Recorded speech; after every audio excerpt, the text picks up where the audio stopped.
नमस्कार दोस्तों, स्वागत है आपका मेरे चैनल सोल थेरेपी नाउ पे। और आज हम बात करने वाले हैं राधा अष्टमी के बारे में। राधा अष्टमी जो है वो 11 सितंबर को पड़ रही है, 11th of सितंबर। और इस दिन लोग व्रत करते हैं, जप तप ध्यान करते हैं राधा जी का।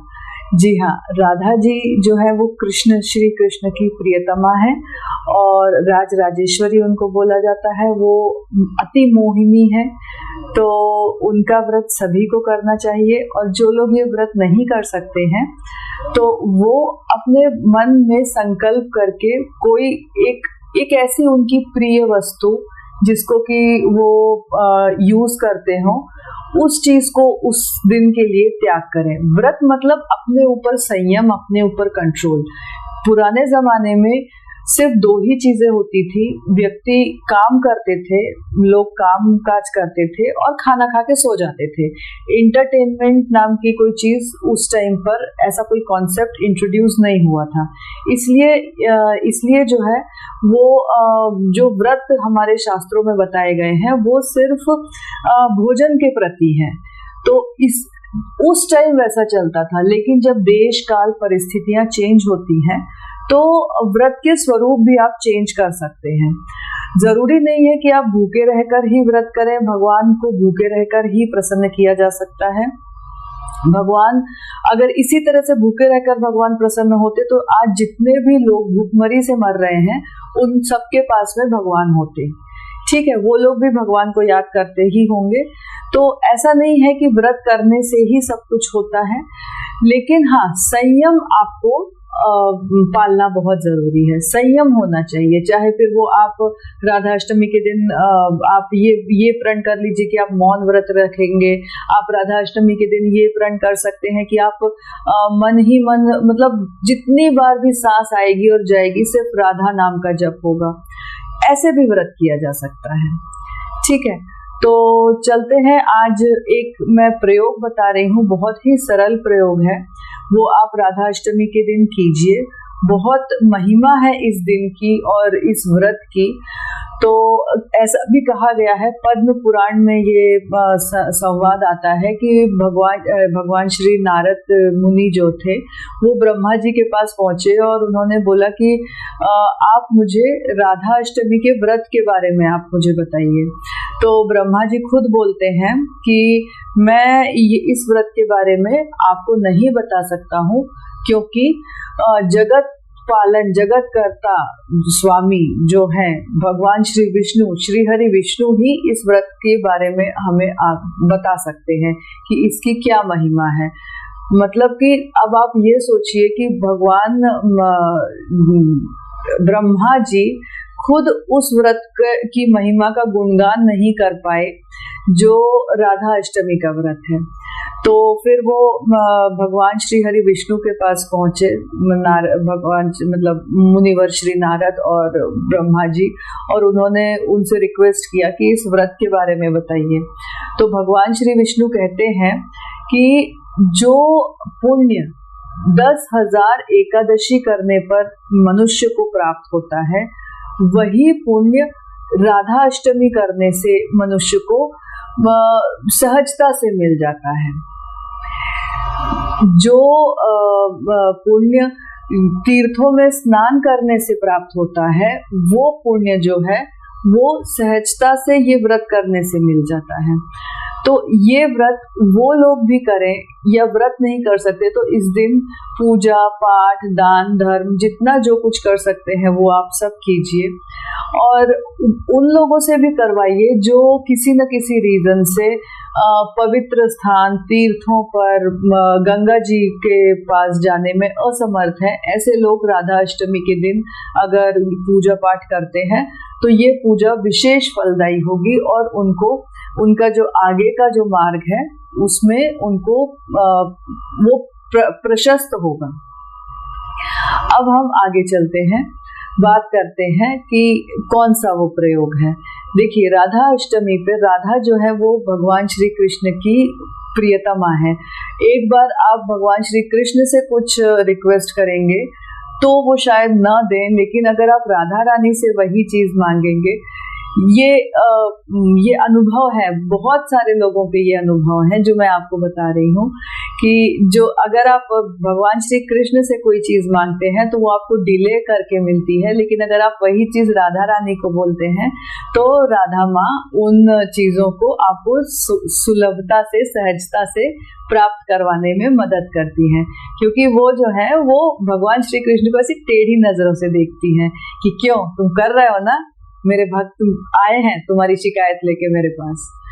तो ऐसा भक्त जनों का ऐसा कहना है, जो भक्त उसमें है, भक्त संप्रदाय में जो भक्ति मार्ग पर है, वो इस तरह से बातें बताते हैं।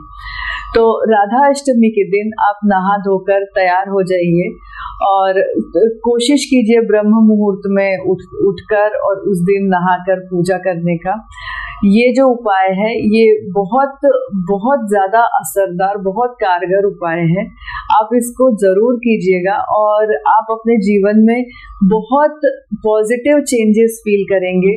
साथ में अगर आपका कोई काम है, कुछ आपकी जो मनोकामना है, वो अगर आप उस दिन माँ राधा को या भगवान श्री कृष्ण को बोलते हैं तो वो जरूर पूरी होगी।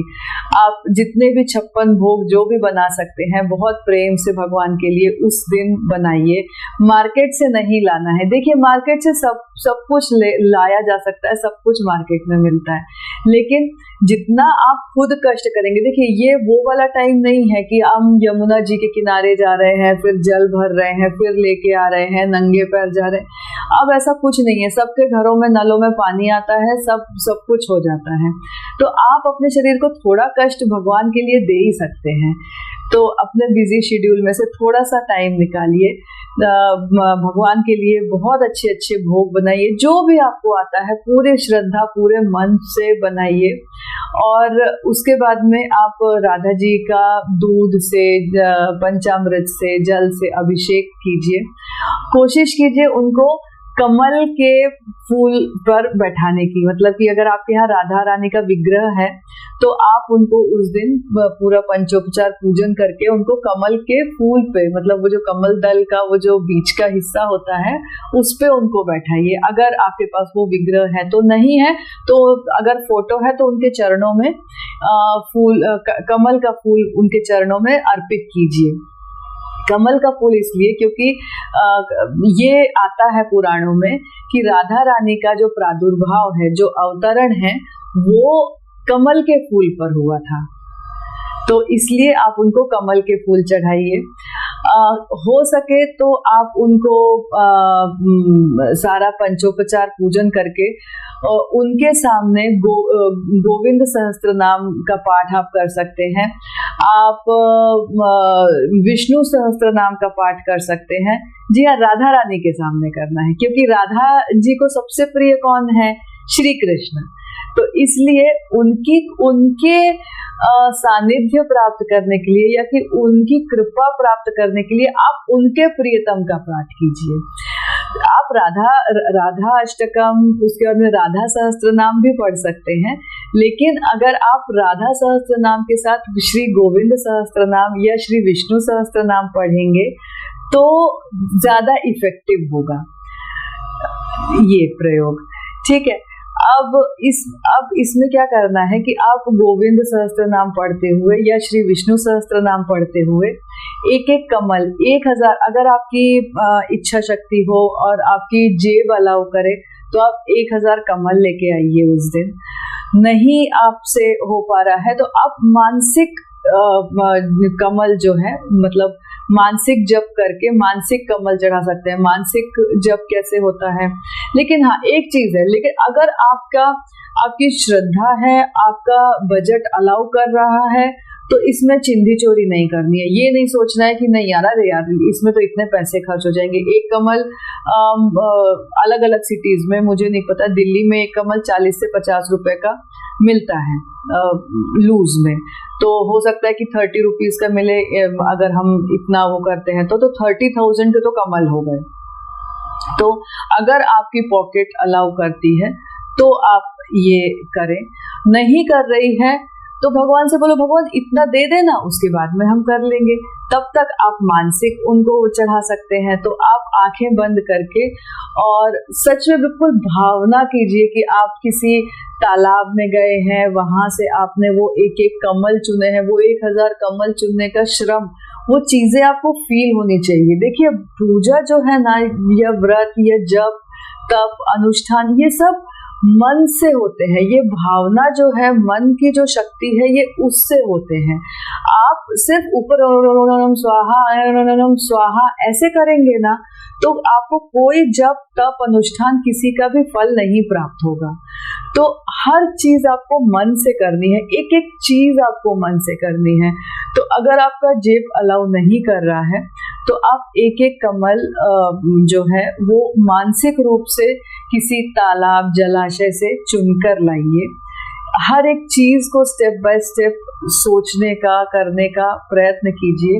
एक थाल रखिए, सोचिए कि उस पे मानसिक कमल रखे हुए हैं, वो जो मैं जलाशय से तोड़कर लाया हूँ, और हर एक नाम के बाद में समर्पयामी इस तरह से बोलकर जो है वो राधा रानी के चरणों में रखिए।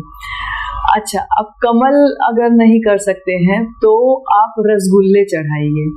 जगन्नाथ जी हाँ, जगन्नाथ जी में जो जगन्नाथ स्वामी जो हैं उड़ीसा में, उनकी एक कथा बहुत प्रचलित है कि जब वो जाते हैं, वो जो उनकी यात्रा निकलती है, वो जो जाते हैं, तो जब वो वापस आते हैं तो माँ लक्ष्मी जो है वो जो मंदिर का दरवाजा है वो बंद कर देती है। अभी तो पुजारी लोग करते हैं, लेकिन ये कहानी इस तरह से है कि माँ लक्ष्मी मंदिर का दरवाजा बंद कर देती हैं। तो जगन्नाथ जी बोलते हैं कि भाई मेरे को क्यों बाहर खड़ा किया है? तो माँ लक्ष्मी बोलती हैं कि आप अकेले अकेले चले गए अपनी मौसी के यहाँ, मुझे भी नहीं लेके गए, तो अब मेरे लिए क्या लाए हो? तो जगन्नाथ जी बहुत सारी चीजें दिखाते हैं कि देखो ये लाया ये लाया। माँ लक्ष्मी नहीं मानती हैं, तो जगन्नाथ जी फिर उनको रसगुल्ला दिखाते हैं। ठीक है, तो माँ लक्ष्मी खुश हो जाती हैं कि अच्छा वाह रसगुल्ला लाए हैं। तब फिर वो दरवाजा खोलती हैं। तो इस कथा से ये समझ में आता है कि माँ लक्ष्मी को रसगुल्ला पसंद है। अब आप बोलेंगे राधा अलग है और लक्ष्मी अलग है। देखिए ये आपकी बुद्धि का भ्रम है। ठीक है, हम मनुष्य को बुद्धि दी है कि हम तर्क करें। जहां से तर्क खत्म होते हैं वहां से भगवान की कृपा और भगवत प्राप्ति स्टार्ट होती है। तो अगर आप सिर्फ तर्क करते रहेंगे तो आप शायद कभी भगवान को प्राप्त नहीं कर सकते हैं, क्योंकि वो तर्क से परे है। तो आप पूरे अपने मन से, पूरी अपनी इच्छा शक्ति से आप भगवान विष्णु सहस्त्र नाम पढ़ते हुए या गोविंद सहस्त्र नाम पढ़ते हुए आप उनको एक एक रसगुल्ला चढ़ाइए। 1000 रसगुल्लों का आप व्यवस्था कीजिए और एक एक रसगुल्ला चढ़ाइए, और फिर उसके बाद में दूसरे दिन सब पूरे घर के सदस्य मिलकर उसको खा सकते हैं, या आपको जहां जहां बंटवाने हैं आप वहां बांट सकते हैं। ये प्रयोग आप कीजिए। दूसरा इसी का एक और प्रयोग है कि आप विष्णु सहस्त्र नाम या गोविंद सहस्त्र नाम और श्री राधा सहस्त्र नाम, इनका आप हवन कराइए उस दिन या खुद कीजिए। और ये हवन जो है ये खीर, कमल, खीर और घी से होना चाहिए। तो अगर आप ये हवन करते हैं तो आपको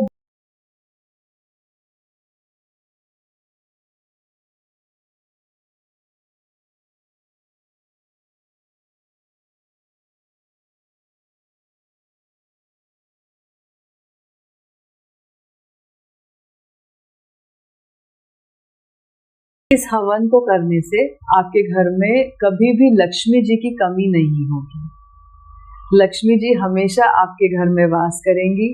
और जो अगर आपको कोई आपका जो रुका काम है वो राधा रानी की कृपा से वो काम जरूर होगा। आशा करती हूँ आपको ये मेरा वीडियो पसंद आया होगा। इसी तरह से नॉलेजेबल वीडियोस के लिए आप मेरे चैनल को सब्सक्राइब करें, मुझे इस वीडियो को लाइक करें, और अगर कुछ इससे रिलेटेड कुछ आपको ब्लॉग्स पढ़ने हैं तो आप मेरी वेबसाइट www.soultherapynow.com पर जाकर मेरे ब्लॉग्स चेक कर सकते हैं और हमारी वहाँ सर्विसेज हैं, आप वो भी चेक कर सकते हैं। Thank you so much.